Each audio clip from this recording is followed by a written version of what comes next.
তেল দেওয়া হয়ে গেছে, গরম হয়ে গেছে। এবার মাছগুলি এক এক করে আমি ছেড়ে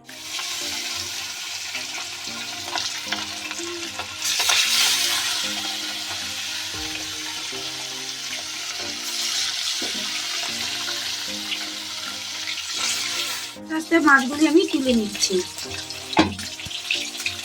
হয়ে গেছে।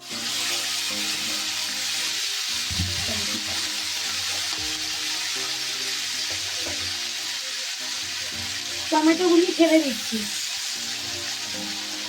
নাড়াচাড়া করে একটু নুন হলুদ দিয়ে দেবো।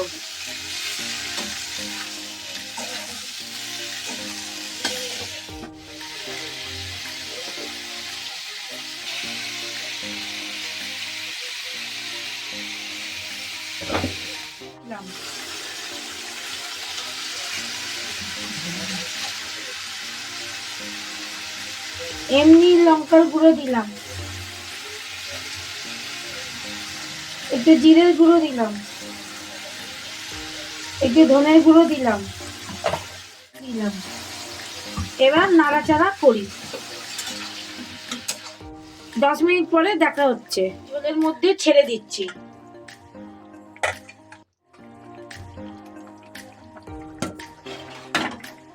এবার ধনেপাতা দিয়ে নামিয়ে দেব।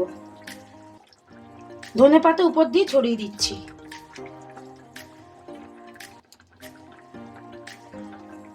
ঝোল আজকের জন্য তৈরি। আজকের জন্য বাই বাই।